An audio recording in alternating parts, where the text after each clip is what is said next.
is 9/11 Freefall.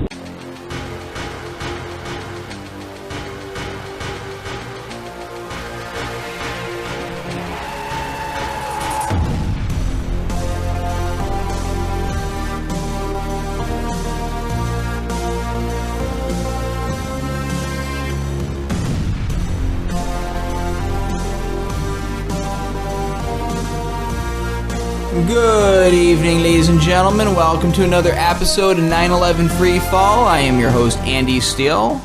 Tonight, the guest is Rick Fowlkes. Rick is a structural engineer with over 40 years of experience. He's also a member of AE 9/11 Truth's presenter team. He's going to be going out speaking to audiences about the controlled demolition evidence. And in tonight's discussion that I'm going to play for you, we talk about that evidence. We also talk about the impact of the bogus 9/11 official story on the engineering profession itself. That's a topic we keep on coming back to on this show because I find it interesting personally. And I know people out there and the engineers in the audience will too. So I'm going to play that for you in just a minute or so. I want to make a quick announcement. It's exciting news, or somewhat exciting. 9/11 Freefall has a Facebook page. Yes, we now have a Facebook page, or rather we have an active Facebook page. See, I started the Facebook page several months ago, but it didn't really take off. I didn't really have time to maintain it, but now I got somebody maintaining it, and they're doing a great job. I mean, as of this recording, it is up to 72 likes. 72 people like this show. They really, really like it. So, we're going to make that number rise. So, go to 911freefall.com. Right now, I'm going to have a link to this Facebook page on there. Check it out. Like it. Spread it around. Tell people about it. And let the social media magic do its job. That's what Facebook is for. Things like this. I don't have a personalized page because I don't really think my personal life is all that interesting. I think this work is interesting. I think what we do for this country, for the world itself, in exposing this tremendous injustice, this tremendous lie, is the most interesting thing that anybody can participate in. And so that is what we need to be using our social networks for. Now, before I play my interview with Rick Fowlkes, we're going to do what we do every week. We're going to take 10 seconds of silence to remember the victims of 9/11 and their families and all the people who died in the wars that followed 9/11. We're going to do that beginning now.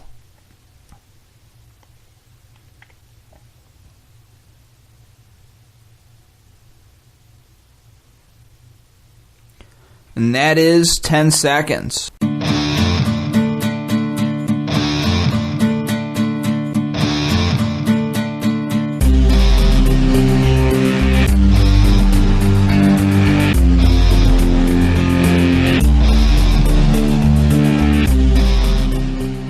Rick Fowlkes is a structural engineer with over 40 years of experience. He has run his own engineering business in Arizona since 1983. Prior to that, he was a vice president with prominent engineering firms in the Phoenix area. Rick's experience includes the design of large structures such as power plants, shopping centers, schools, and commercial buildings, and other structures. Rick, welcome to 9/11 Freefall. Thanks for having me on, Andy.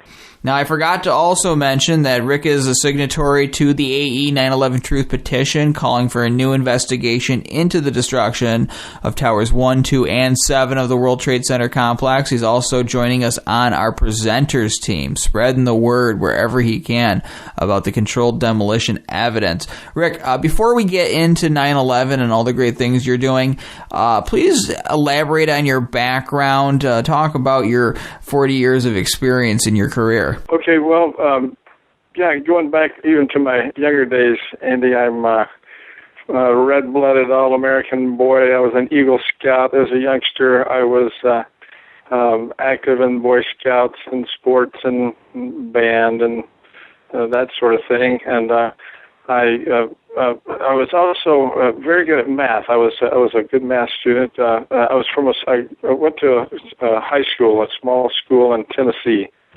And every year there was a math contest, and unlike football, where the big schools compete against the big schools and the small schools compete against the small schools, in the math contest, the all the schools are competing together. So usually it's won by some kid from a prep school that's taking college level math and that sort of thing. I went in there and won the state math contest. Lo and behold, I was just looking to get a day off from school, and one thing led to another. I ended up getting out of that. I think helped me get an appointment to the Air Force Academy. So I was a cadet at the Air Force Academy. In fact, I was the second youngest cadet in my entering class of 69. But I didn't graduate from the academy after 2 years. At the age of 17, 18, I met my wife-to-be, Linda Lee.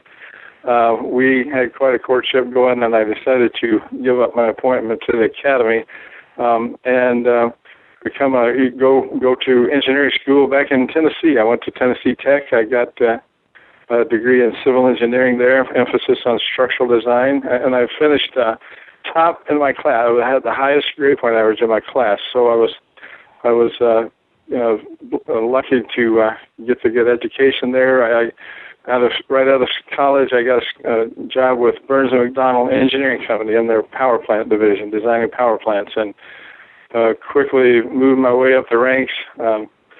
I got to be head project structural engineer, leading the team of structural engineers designing power plants, and from that, I was led to living in Kansas City at the time. I was led to be lead project structural engineer on a project out in Arizona, and I remember leaving the ice and the snow in January in Kansas City and coming out to Arizona, and people were playing golf, and it was beautiful weather, and I said, man, I've been living in the wrong place. So we pulled up roots, moved to from Kansas City to Arizona, and I was again blessed with good jobs and in the structural engineering business, and designing power plants and large structures, highway structures.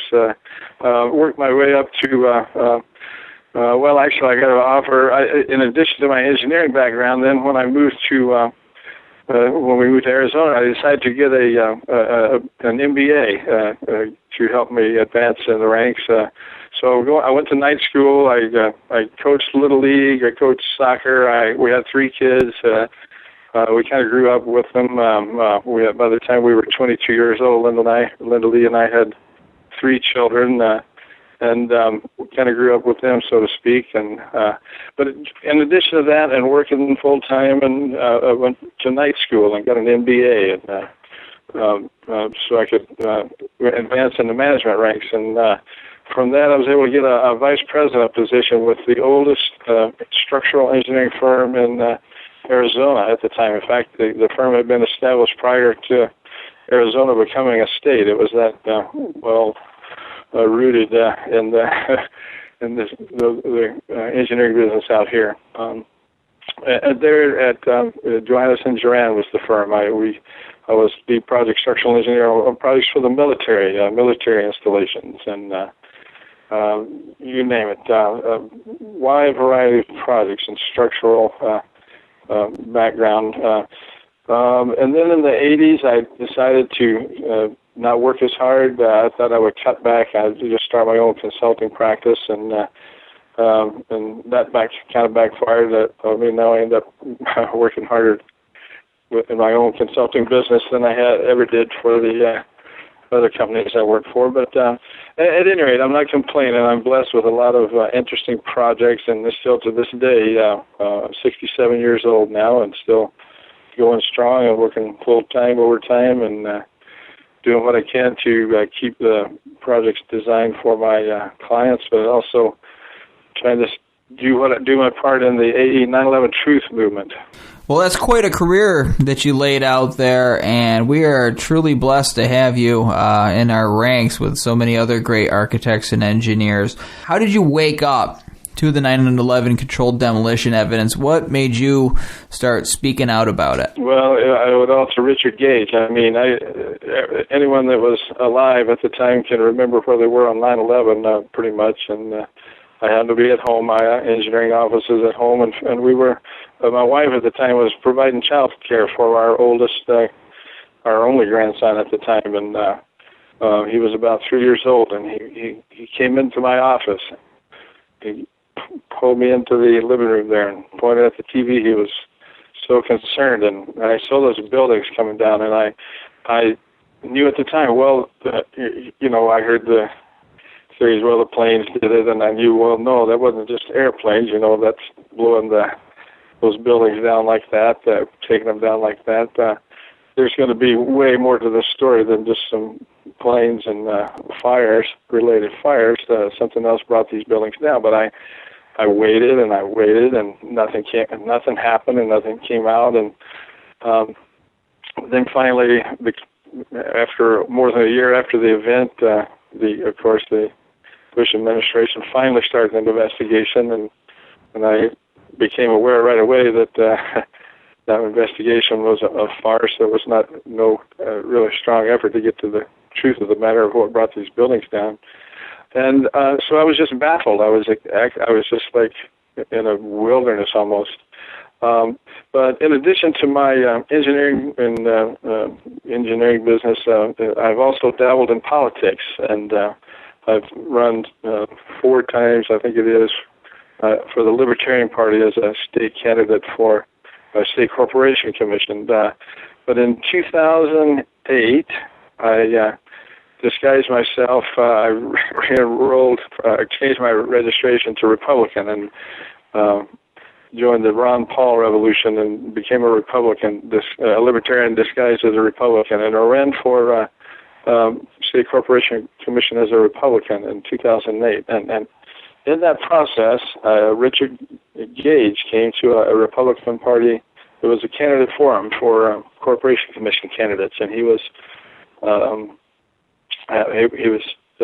talking about 9/11 truth and the evidence and man, oh man, Richard's message just hit me like a thunderbolt. Well, finally, here is somebody that's on the right track. That yes, now let's get to the truth of the matter. And so, I've been motivated and activated and active and do what I can to help any way I can because I feel very strongly that what's happened here is a travesty. A travesty of justice and a travesty of, basically history is a lie. The cover-up investigation that the government has come up with that obviously doesn't bear up to scrutiny when compared against physical facts and physical evidence, and then it's such a momentous story, to get to the truth, and yet the government doesn't seem to be interested in getting to the truth of the matter, and neither does mass media. It's only got to be a grassroots effort to get to the truth of the matter of this catastrophe that is 9/11, or history is a lie. Again. Now, how long did it take you to see Building 7 come down and realize that there's an issue with that? I knew right away there was something right from day one. I saw all 3 of those buildings come down, and I was hearing planes, and even at the time in initial reporting, they talked about explosives and like a controlled demolition. And I remember back in the 90s that terrorists had supposedly planted bombs or explosives in the World Trade Center, and lives were lost, and I just felt convinced at the time, well, now somebody's really done it. How in the world did they pull that off? And then to find out, that this government cover-up story says, no, it was just the planes and the heat and the progressive collapse, and that explains it all away. I've always known that should not be true. Something I talk about a lot on this show, because it's very, very important, is the fact that NIST failed to include key elements of Building 7's design in its analysis. And when you include these things, like the stiffener plates, the shear studs, it essentially debunks what NIST says happened with the thermal expansion of the beams pushing the girder off of the seat. This is no small thing, at least in my opinion. You're a structural engineer. What are your comments on NIST's failure to include these elements in their analysis and their refusal, as of to this date, to rerun that analysis? I feel it's irresponsible. It's dereliction of duty. It's really almost a professional ethical liability issue. The extreme measures to which NIST people have gone to ignore clear-cut visual evidence, photographic evidence, video evidence, evidence in the residue and the dust, evidence of heat, excessive heat that was lasted for not days, not hours, but weeks and months, melted steel that could not have possibly resulted from the way the NIST and or 9/11 Commission claim brought these buildings down. There was something else, clearly, explosives that had to be placed way in advance, critically timed, could not have possibly happened the way the official government story explains all these inconvenient truths away. Now, just from your career and your experience, I mean, what would happen if you did an analysis? Let's say you were working on some project and you essentially did what NIST has done, whereas you leave out parts of the building to try to make your theory work. Somebody finds out about it. They ask you to rerun the analysis. You stonewall. Now, I mean, at the risk of making this a rhetorical question, I just want to get an honest assessment. How would this kind of practice fly in the private industry when you have people's money at stake, people's are expecting results from you and want accountability from you, essentially? Right. Not only money, but from a structural standpoint, really lives at stake. Building safety and structural engineers should take these issues very seriously and to look the other way and ignore critical analysis elements or make stuff up in the case of the, so it seems, the NIST report should carry with it professional liability consequences potentially that should be answered to, but so far no one has had to. What do you think about that? Because it's interesting what you just said about professional liability consequences. Several weeks ago, the AIA took a vote on a position statement. The position statement would have essentially called for a new investigation of Building 7's destruction, not taking a side or saying it was a controlled demolition, just saying it needs to be investigated. AIA said, no, we're not going to take that position. The NIST report is fine. So by taking a position against a new investigation, they've taken the position that thermal expansion, pushing a girder off of a column, essentially just random office fires, can bring down a 47-story steel frame high-rise. And so now this leaves us a dilemma, because this means that lots of buildings are unsafe. I mean, NIST admits that the falling of Tower 1, any structural damage that resulted on Building 7 from the fall of Tower 1 did not initiate the collapse, because that damage was on the other side of the building. So basically, NIST is saying that a random office fire and thermal expansion can cause the kind of cataclysmic destruction that we witnessed on 9/11.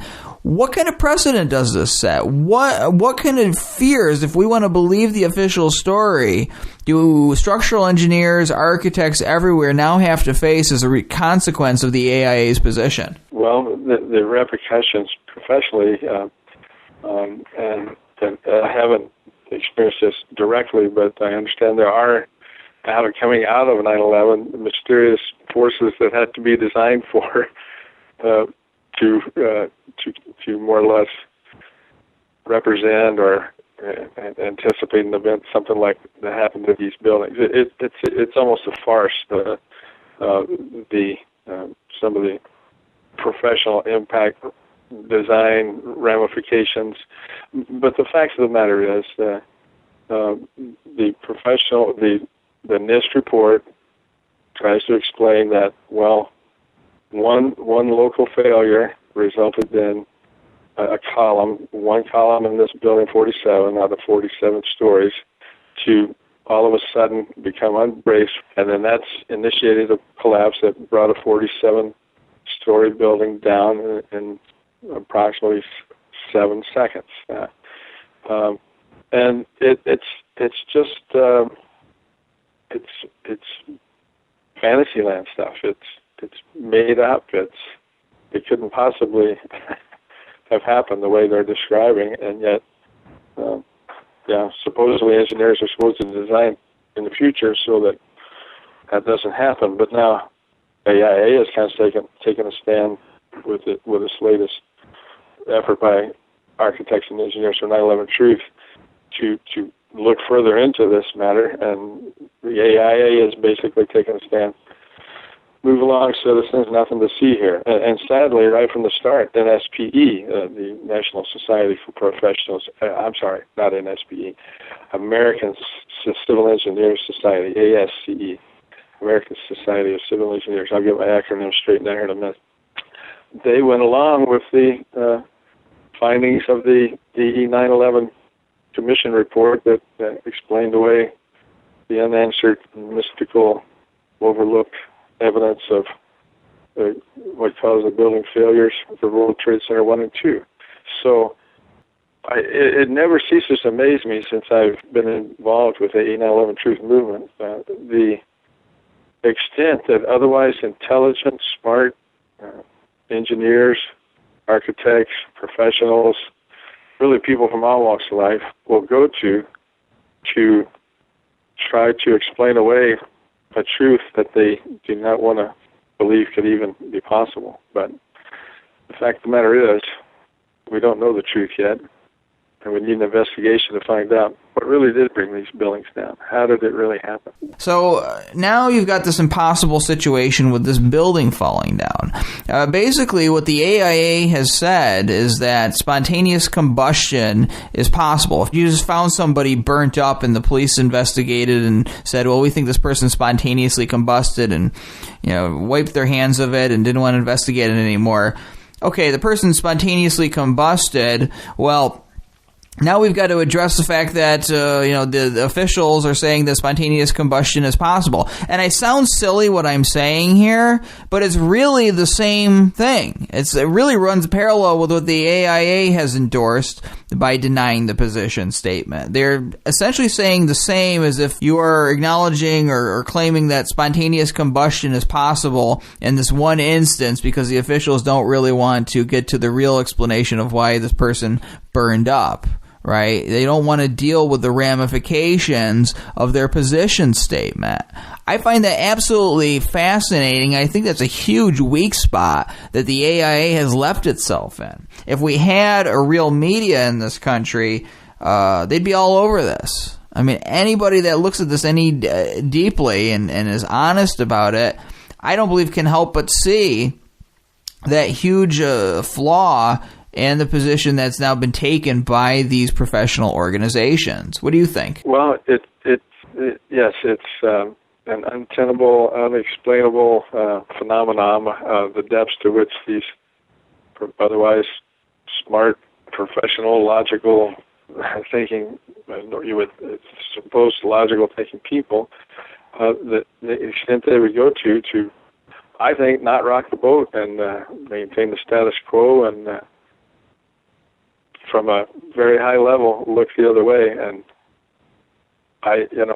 it's amazing to me, it's unbelievable to me, and yet I see it all the time, and I have no explanation for it. But it's not only amazing, it's also illegal. I mean, when a building comes down and there's evidence of explosions, by law, that's supposed to be investigated. And there's clear-cut evidence of explosions in all three of the World Trade Center failures, and yet no evidence, has been collected or analyzed or scrutinized at least at an official level yet, which is violation of federal and local laws. yeah, it's discouraging, it's amazing, and yet there we are.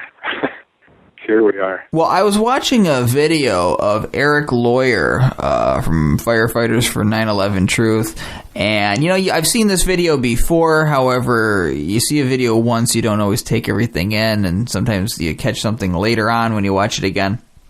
And this time I caught the point he made that the terrorists, quote unquote, had used explosives in 1993 in an attempt to bring the building crashing down, is the story we get. Yes, back in the 90s, World Trade Center. Yes. Yeah, I remember that. And so why would they dismiss the idea that explosives were used? What kind of logic are you operating from when they tried to use explosives in the 90s to bring the buildings down? Why wouldn't you test for explosives this time around, given the impossible nature of these so-called collapses? Yes.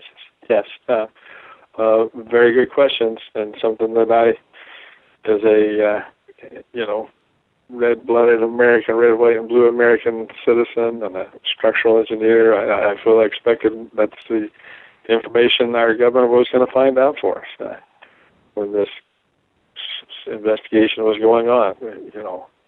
Who was able to put these explosives in, and then I come to find out, we didn't even look for explosives.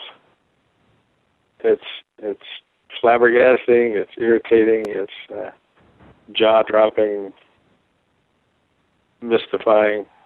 I have no answer for it, Andy. Now, you obviously have peers, people you've talked to, colleagues of yours throughout your career. Have you talked to them? Have you talked to other engineers, specifically even structural engineers, about this evidence? What is their reaction to it? Some are receptive and willing to step up and say, hey, yes, where do I sign? I'll sign the petition. I will sign on. I will go public and take a stand with you guys. But sadly, those engineers are few and far between. The most frequent response I get is, "Oh, wow, I see what you mean. I think, yeah, maybe there should be an investigation, but I can't sign that. My boss wouldn't care for it." Or when I'm talking to the bosses, "No, we can't. I've talked to, in particular, one of the vice presidents, one of the partners at the biggest structural engineering firm in the Phoenix area, at least, probably for many states in the Southwest. And now, since we're on the air, he'll remain nameless. But I shared the Ed Asner film with him. Asked him, I said, "Look at this, and let's consider sharing this information with your. Let me share this information with your staff." They've got like maybe 20 engineers and a staff of about 50 people, which sounds like a small firm, but for the Phoenix area, that is the biggest in town.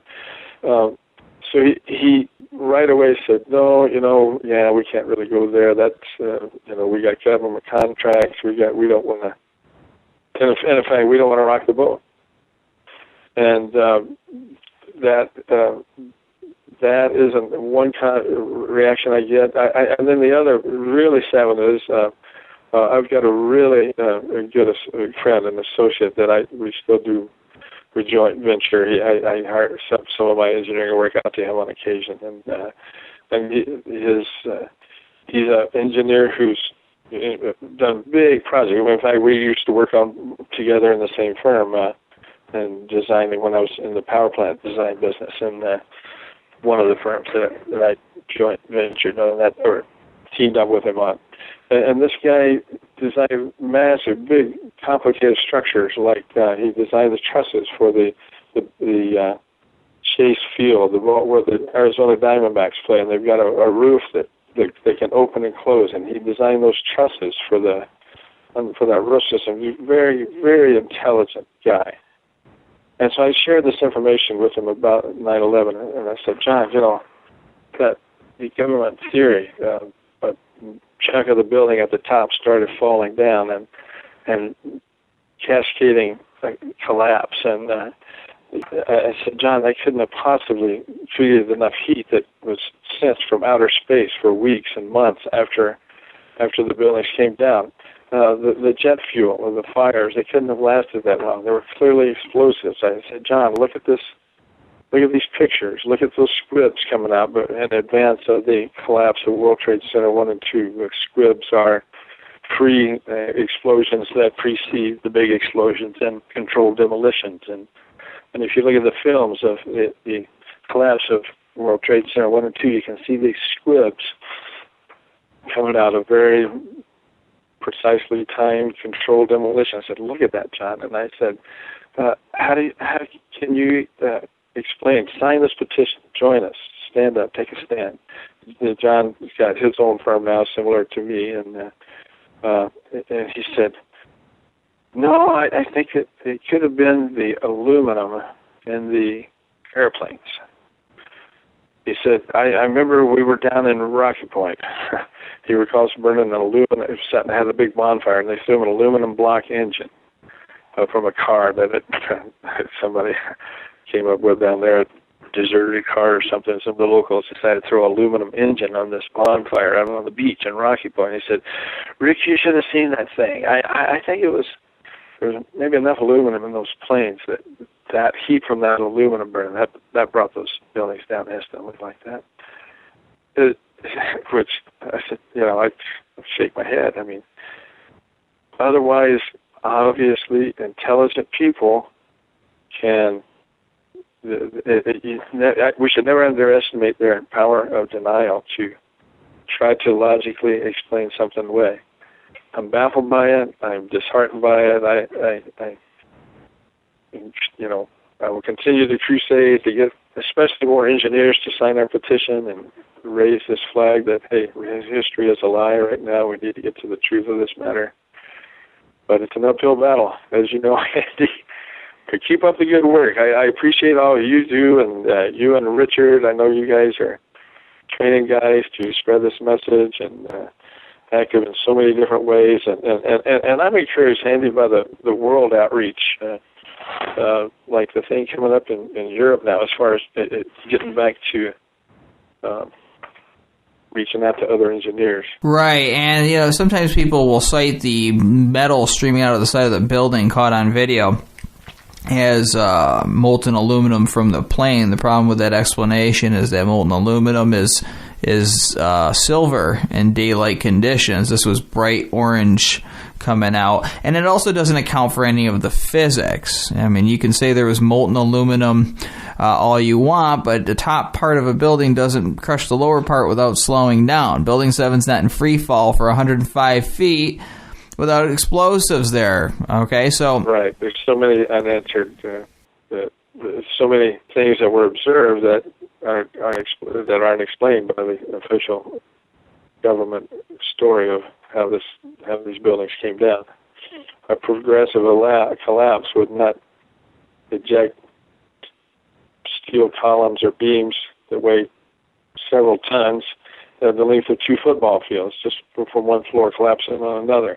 That kind of a collapse wouldn't pulverize the dust, or the concrete and the floor slabs, and turn it into dust that would spread over basically all of Manhattan Island, I suppose, to some extent. There's not enough energy there. A chunk of the top of the building, which is light in weight compared to the massive heavy weight of the building at the bottom, there's not enough mass there to turn that into dust and a rubble and a pile of burning molten, nice long, ready for shipment steel sections with burned on each end, melted on each end with some kind of explosive, apparently. Yeah, so there's so much to this, and even if some person finds some flimsy explanation to satisfy themselves for the moment, it doesn't address the mountain of evidence that is staring us right in the face, that we cannot be denied that they'll stonewall. Absolutely. And again, it goes back to what we talked about earlier, too. I mean, if we're so wrong, just rerun the analysis with all the proper structural elements, do the dust, the test on the dust samples. It's that simple. So, why the stonewalling? Now, with regard to this engineers' careers, fear over losing contracts, these kinds of things, What would you have to say if you have one of these types of engineers listening to this program now? They're considering signing the petition. They're afraid of doing so because of the ramifications you listed as people's concerns are from your experience. What would you have to say to them? I would just have to say to them, think back to the professional engineer's creed that you signed on to when you agreed to become a registered professional engineer. There's a National Society of Professional Engineers creed that you agreed to live up to.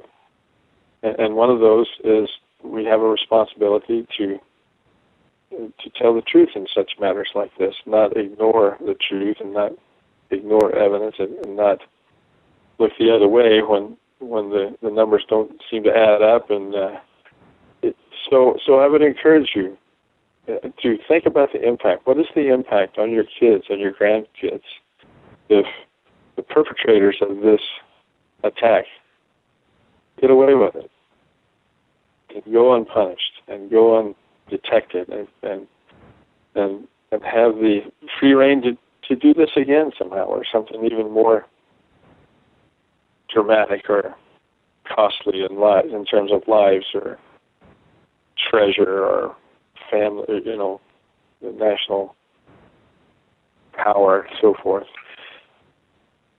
Don't we have a responsibility as professional engineers to get to the truth of such matters as this, if the truth is being covered up? If someone snuck into those buildings somehow undetected and was able to place the explosives to bring those buildings down, how in the world could they get away with it undetected in these secure buildings, especially Building 7? You need to find out who's involved, how they really were able to plant these explosives and so forth, and then bring those people to justice and make sure that it doesn't happen again, because right now we have the victims don't have justice, and history is a lie when it comes to 9/11. Now, in your opinion, back a long time ago when you were studying engineering as a student, around that time period, do you think that your profession collectively would have allowed NIST to get away with promoting a false official story like this? I have been a libertarian pretty much all my life. I registered libertarian from the day that from their first foundation. And I've been suspicious of government, big government, all my life, pretty much all of my adult life. In fact, going back to the Air Force Academy, one of the things we had to do at the Air Force Academy, when I went in as a young cadet at 17 years old, like I say, the second youngest out of 1,000 cadets in my class, I was impressed. I was impressive. I saw all the films, and we saw the war films, and we saw the propaganda, and we saw the. But what we had to do also was to stay up and read about current events, and so certainly one of the big current events. This was 1965. I entered the academy in 65 to 67. So obviously, what did we read about were voraciously the war in Vietnam and these sort of things. And I, even at that age at the academy, I started to question, what are we doing here? What is there to gain? So that in part led to my decision to get out of that career path and get into a path. Because at the academy you have to choose a major. There's many different majors you can choose. And I chose civil engineering because I thought, okay, let's say I go through the academy and I become a fighter pilot, was what everybody wanted to be, an F-4 pilot at that time. What would I do after the academy? And I said, I'd like to design buildings, yeah. And I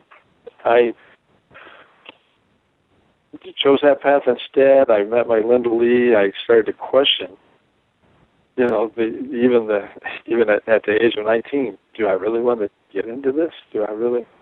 I started to question whether we should even be in Vietnam, and then when the 9/11 attacks came, and then I saw the Bush administration trying to link the 9/11 tracks with a reason to go to war in Iraq, and I was out on the streets protesting, holding signs saying, "No, don't do it." And I know the government, the dirty tricks, the fake, the false flag operations, the Bay of Tonkin, Vietnam, and I started looking at the history books at the Maine, and then looking at Pearl Harbor and saying, "Oh, hey, what's this, the Kennedy assassination?" I always thought at a young age, I was a junior in high school when Kennedy was assassinated, and I from the moment it happened, I thought, I bet LBJ's behind it. Now, don't anybody sue 9/11 Truth over that hunch, but that was an impression of a junior in high school over that assassination of the Kennedy, of JFK. I thought our vice president was possibly, or some of his cronies were behind it. So from a young age, I've been skeptical of government, I guess, to answer your question. So none of this surprises me, sadly. Are you involved with any veterans groups right now? Like, VFW, yep. You are. Have you ever talked to other veterans from your era about this information? If so, what has been the reaction that you've received? The one time that we do run into veterans a lot is on the anniversary of 9/11. I'm active with the local guys. They set up a booth, a 9/11 Truth movement, affiliated with AE 9/11 Truth, and do the handouts, and we go to different places like there's a memorial in Tempe, one of the suburbs of Phoenix, where they put up a flag, a U.S. flag for everyone to represent every one of the victims that died in the World Trade Center on 9/11, and we do handouts, and we set up a little booth on the perimeter, and I've been run off by the cops and so forth. But the veterans do come around to our booth, and I guess I would say a mixed reaction, but less of a belligerent reaction from veterans than the ones that really don't like us. It seems are the cops and the people that are trying to police the event for some reason. But at any rate, veterans, it's a mixed response, I guess, just like any other group. But I would say a higher percentage of veterans are receptive to getting to the truth of the matter and recognize that, hey, our government doesn't always tell us the whole truth, nothing but the truth. So help them God. Now, you were saying that back when you were even training to go to Vietnam, you were beginning to question that, and that war. Yeah, I never went to Vietnam. I was in the service.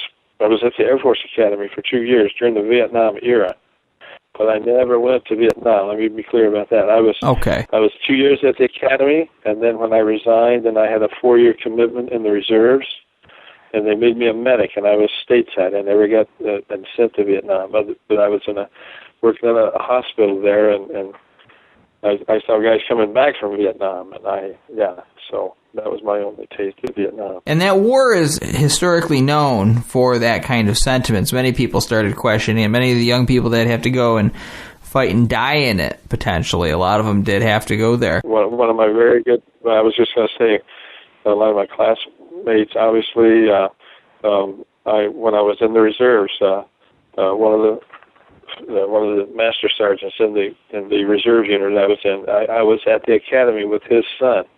He was my squadron leader, and he was 2 years ahead of me, and MIA, F-4 pilot, never came back from Vietnam. So, yeah, it hits close to home. What have you seen the differences between the young people of then and the young people of now? Do you see any kind of difference when it comes to these important types of social issues? What has changed or stayed the same? Well, yeah, clearly.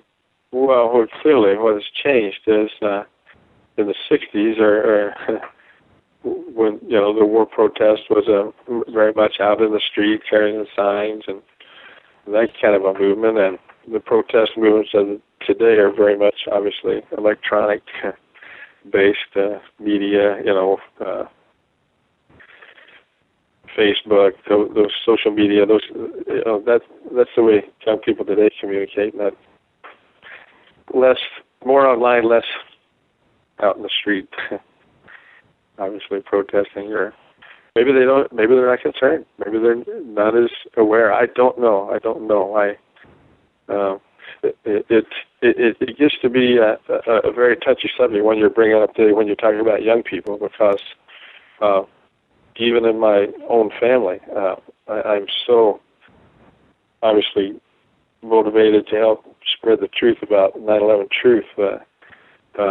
But my wife is somewhat hesitant for me to be so public like I am, and we've got 2 of our 3 children live here in the area, and I've talked to them to my children about this information, of course. But our oldest grandson is now in high school, and I guess he'll be a sophomore in high school. And my kids are not too keen on laying this on their young kids yet, and certainly I've got grandkids all the way down to one's just a little over a year old. So it becomes a tricky question. When is the right time to start waking up young kids to, hey, history's a lie. You can't believe everything in the history books or in the media or in the government handouts, because some of it is not true. It gets to be a tricky subject. It really does. And like I say, even with my own family. I have put them on notice. Though, when the grandkids turn 21, we're going to have this little chat, whether they like it or not. No, I don't know. Along with their first beer, right? I think they're in agreement. Yeah. Well, I guess once my kids are 21, okay, I can't keep you from talking to them about this. So we do have that understanding, at least. It's a good question. Why the difference? Is there a difference? Yes, definitely. And what is the appropriate age to start breaking this to our young people that, hey, you can't believe everything in the history books? Right. I think early on, when I was a kid, nobody really stepped lightly around me. And my mom did never believe the JFK official story. We rented the Oliver Stone movie and sat and watched it. And she to talk about it to me, very unapologetic about it. And so I never even considered, because the government is not your family. You're not talking about grandpa here or, dad or any of that. You're talking about some institution that has people who are just as fallible as anybody else. And don't get me wrong, neither I nor anybody in the 9/11 truth movement is trying to say the government's in on it, as in planning it, that sort of thing. But for some reason, our government, at least, is not too cooperative in trying to get to the truth of the matter of what really happened, for some reason. There you go. Now, as talking about young people and new generations, or maybe some of those that are listening right now, people who are studying to be engineers, obviously this has a tremendous impact on their profession. And then maybe just others who maybe want to be lawyers, police officers, whatever, important roles in our society. Knowing that they're listening right now, what would you have to say to them about this situation and the world that they're coming into? Well, take everything with a grain of salt and question. And just because someone says it's so, look further. Look beneath. See if there's others who say something else and have other theories. And, don't be afraid to question and challenge authority. Vote Libertarian. I know you'll probably have to bleep that out, but yes, big government is at the root of this, it seems to me, and would be better off with a smaller government footprint in our lives. And I would encourage people, young people especially, you have a lot at stake to try to reverse the trend of that our government is headed, and as far as government spending and power and invasion of privacy and on and on and on. Be alert, be vigilant, stay awake, question. Well, this is not a political show, but you don't have to worry about me bleeping it out. We've had enough left-leaning people on this show to keep that balance going, so it's it doesn't matter. But it goes to show how unifying this issue really is. I mean, people from both sides of the political spectrum, people of all races, and just different kinds of lives and cultures. So, no, I think that's good that we hear some of the personality of our guests and what they believe. Now, what would be... this might be a difficult question. I'm going to go for it anyway. What would be a good safeguard to put in place after we win, after 9/11 gets exposed and everybody knows it was a controlled demolition? A good safeguard to prevent this kind of scientific fraud that we've seen happen from our government when it comes to this issue. What could be done differently within government to prevent something like this from happening again? Boy, I'm no political science expert, Andy. Let me turn that around. What do you think? Because I don't have a clue how we could make it better. Do you have any ideas on that one? Well, my first thing would be to keep the secrecy in check. I mean, as I've said so many times on this show, I'll say it again. At the very least, this represents a failure by government to do its most important job. So what happens if you have a security guard, a night watchman, who lets your Renoir get stolen while he's asleep or in the bathroom? All right, you have an inquiry, you put him before the HR department, and you ask, how did this happen? Right. We can look at the codes. And right. Doctor's pay, demote him, something. Right. Don't put him in charge of the Rembrandt next time. But yeah, nothing like that happened. No one was held accountable for the failures of security for 9/11. Right, and you don't let the security guard say, well, I'm not going to show you the surveillance tapes of me sleeping on the job because that would embarrass me. You don't let him do that. And so why does NIST get to keep its input data secret on the Building 7 models? Why does NIST get out of testing the dust samples for incendiaries or explosives? All right, government failed, so government needs to be 100% accountable, and it needs to be, I don't know, put in a law or something, or some kind of guideline written that government cannot or has to follow these guidelines whenever something like this happens. They can't just keep information classified. It seems to me we have laws like that, and yet they've gone unenforced. Well, and that's the thing too, is that we don't even enforce the laws that we have, and we get mad when somebody says the government is just, or the Constitution is just a piece of paper. But in a sense, that's true, because it's words on paper, and if you don't enforce it, then it means nothing. It's I can write that I am the president of so-and-so club, but if somebody else starts usurping my duties as that president of that club, and they're essentially acting as the de facto president, then the rules mean nothing. So we have to assert our authority. We have to assert the authority of the people, which is number one here in this republic.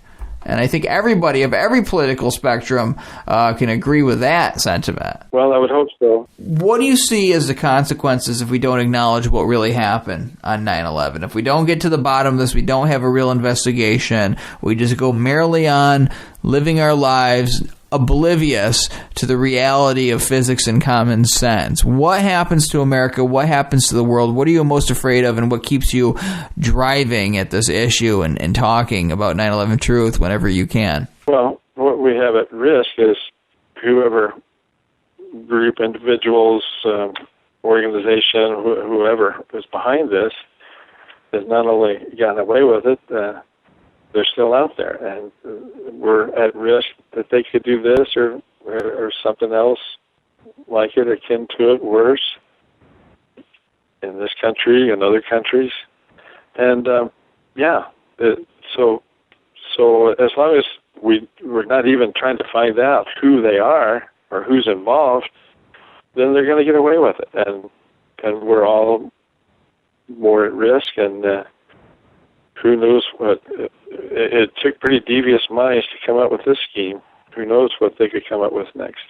I don't know. But if we're not afraid to give some people in government subpoena power, in the justice system, subpoena power, interview people that were involved, and go back to the people in the military, go to people in the Bush administration, go to people in the FBI. So let's find out. Let's ask these people questions. Let's put them under oath. Let's put Bush. We had Ronald Reagan testify under oath about Iran-Contra.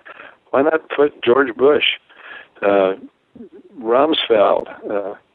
Cheney? Let's put them under oath in public. They agreed to talk to the 9/11 Commission, as I understand it, to the investigators, as long as they could do it in private, off the record, nothing recorded, and not under oath. What kind of light could be shed on the events to get to the truth of this matter if we could talk to some of those people and say, yeah, what were you guys saying from your end? That's right. And in the case of Bush and Cheney, they had to testify together, not separate. What's that say about them and their confidence before the 9/11 commissioner of their choice? It's an absolute debacle. Oh, I didn't hear that fact. That's interesting. So not only did they have to testify off the record, not recorded, and not under oath, they also testified at the same time. Okay, got it. All right, let's keep our story straight. That's right. Maybe they were sharing one brain or something, but it's been fascinating talking to you, Rick. I will have you back on the show. Good luck with your presentations, but thank you for coming on 9/11 Freefall. And to keep up the good work, and I'll be glad to come back on at any time. This program is on every Thursday night on No Lies Radio at 10 o'clock Eastern, 7 o'clock Pacific. You can also download MP3s of this show from the Internet Archive by going to 911freefall.com. This is Andy Steele saying have a great week and good luck.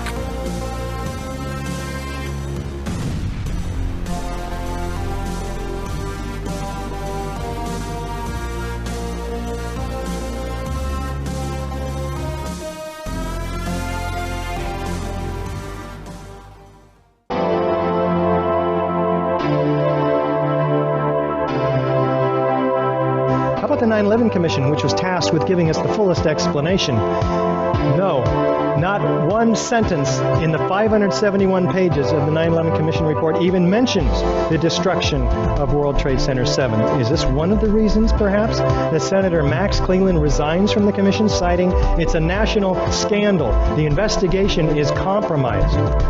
How about expert corroboration? How about Danny Jawenko, 27-year controlled demolitions expert? It starts from below. They've simply blown away the columns. It's controlled demolition. A team of experts did this. It's professional work, without a doubt. How about Hugo Bachmann, Professor Emeritus, Chairman, Department of Structural Dynamics at Earthquake Engineering, Swiss Federal Institute of Technology? In my opinion, the building, World Trade Center 7, was with great probability professionally demolished.